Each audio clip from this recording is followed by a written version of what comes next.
We are told in the Doctrine and Covenants that after the testimony of the servants of God, Lemos em Doutrina e Convênios que depois do testemunho dos servos de Deus virá o testemunho dos terremotos e de outros eventos que se seguirão.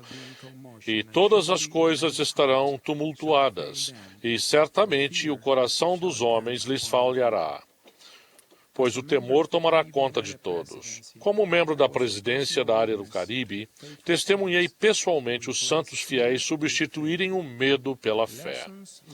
As lições aprendidas no Haiti podem ser comparadas àquelas relatadas no livro de Mórmon. A visão daquela terrível destruição trouxe-me à mente as palavras contidas no capítulo 28 de Alma. E eis que esse foi um tempo em que se ouviu grande pranto e lamentações em toda a terra.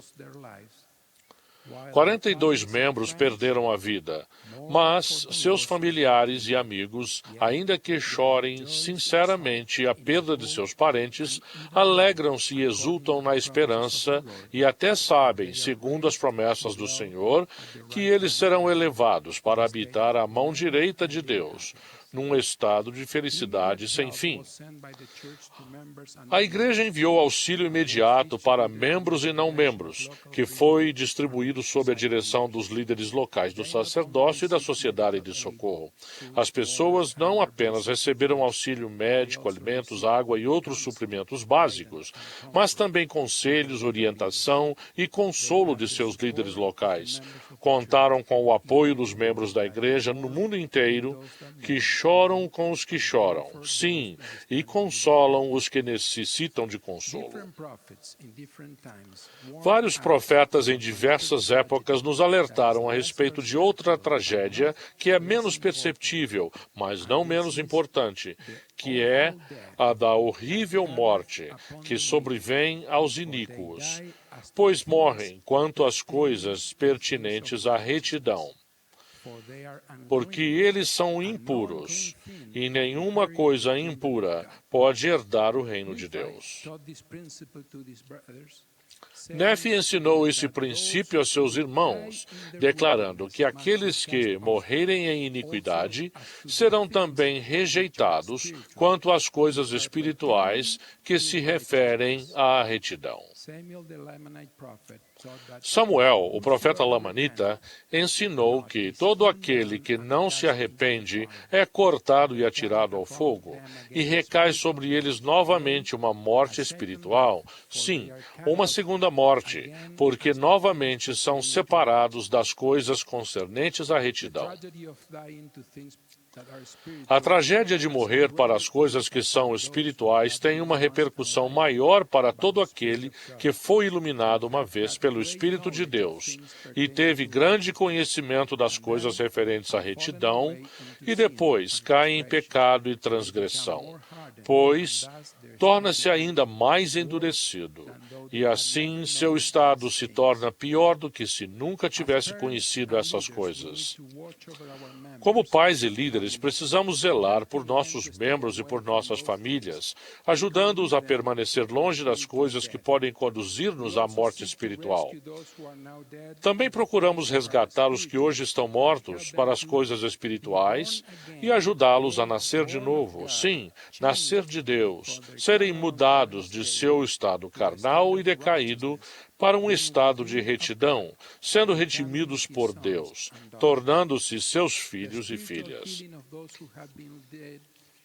A cura espiritual daqueles que estiveram mortos para as coisas pertinentes à retidão acontece por meio do poder da expiação, da conversão à verdade e da aceitação e do cumprimento dos princípios de retidão. É essencial que ensinemos aos membros e familiares a respeito das coisas pertinentes à retidão no processo de atingir uma conversão duradoura, porque isso pode fazer com que obtenham um conhecimento correto dos mandamentos do Senhor, dos princípios e das doutrinas do Evangelho e dos requisitos e ordenanças que eles precisam cumprir para alcançar a salvação no reino do Senhor.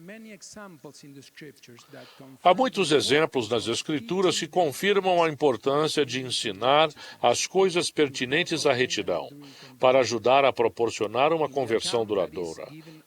No relato feito a respeito de quando Amon e seus irmãos pregaram o evangelho entre os lamanitas, lemos: E Amon pregou ao povo do rei Lamone. E aconteceu que lhes ensinou todas as coisas concernentes à retidão.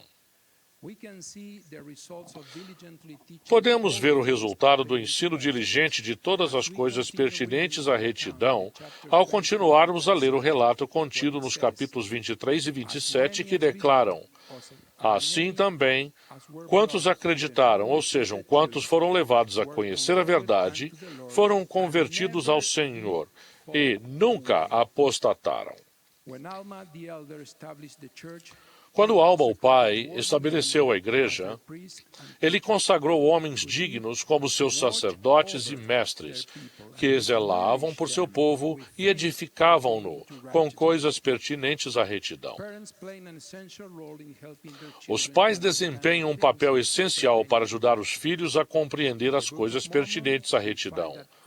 No livro de Mórmon, lemos que Alma, estando triste com as iniquidades, guerras e contendas que existiam, e angustiado pela dureza de coração de seu povo, fez, portanto, reunir seus filhos, para dar a cada um, separadamente, sua incumbência quanto às coisas que diziam respeito à retidão.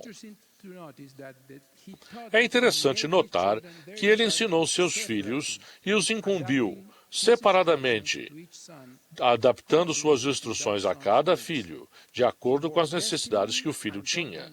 Testificou e ensinou-lhes a doutrina e os princípios, preparando-os para pregar aqueles mesmos princípios a outras pessoas. Numa época em que a família está sofrendo ataques das forças do mal e na qual as condições em que vivemos não diferem muito das que Alma vivenciou, a primeira presidência e o Quórum dos 12 determinaram em A Família, Proclamação ao Mundo, que os pais têm o sagrado dever de criar os filhos com amor e retidão. Isso inclui edificar, sustentar e ensinar os filhos em todas as coisas pertinentes à retidão, para que permaneçam firmes, com os lombos cingidos com a verdade, tendo vestida a couraça da retidão e calçados os pés para a preparação do Evangelho da paz. Assim como na época de Alma, nossos líderes também zelam pelos membros da igreja e os edificam com coisas pertinentes à retidão. Essas coisas vão ajudar-nos a alcançar uma conversão duradoura. No documento ênfase no treinamento da liderança, revisado em 10 de dezembro de 2009, a primeira presidência e o Quórum dos 12 pediram tanto aos líderes do sacerdócio quanto das auxiliares para incentivarem todo membro da família, tanto pais como filhos, a estudarem as Escrituras, a orarem regularmente e a viverem o Evangelho de Jesus Cristo. Estudar as Escrituras, orar regularmente e viver o Evangelho de Jesus Cristo são obras de retidão. E o Senhor revelou esta maravilhosa promessa: aquele que pratica as obras da retidão receberá sua recompensa, sim, paz neste mundo e vida eterna no mundo vindouro. Para sermos mais eficazes no ensino das coisas pertinentes à retidão, é importante compreendermos que, além de transmitir informações, precisamos facilitar a revelação. Dessa maneira, a pessoa ensinada pode sentir o desejo de conhecer esses princípios por si mesma. O Senhor revelou a Hyrum Smith, por meio de seu irmão, o profeta Joseph Smith: dar-te-ei do meu espírito, o qual iluminará tua mente e encher-te-á a alma de alegria. E então saberás todas as coisas relativas à retidão que desejares de mim com fé, acreditando em mim que receberás. Para concluir, as Escrituras nos alertam do perigo de morrer para as coisas pertinentes à retidão e das sérias consequências que isso tem para os que foram iluminados pelo Espírito de Deus e caem em pecado e transgressão. O ensino das coisas pertinentes à retidão é um elemento importante para ajudar as pessoas a terem um conhecimento da verdade e a serem convertidas e a permanecerem firmes na fé em Cristo até o fim. Os pais têm o sagrado dever de ensinar aos filhos as coisas pertinentes à retidão. Os líderes e professores podem zelar pelos membros sob seus cuidados e edificá-los, ensinando-lhes diligentemente todas as coisas pertinentes à retidão.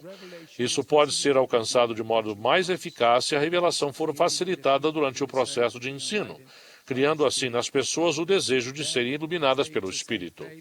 Então, à medida que exercerem fé, o Espírito pode dar-lhes a conhecer as coisas pertinentes à retidão. Disso presto testemunho em nome de Jesus Cristo. Amém.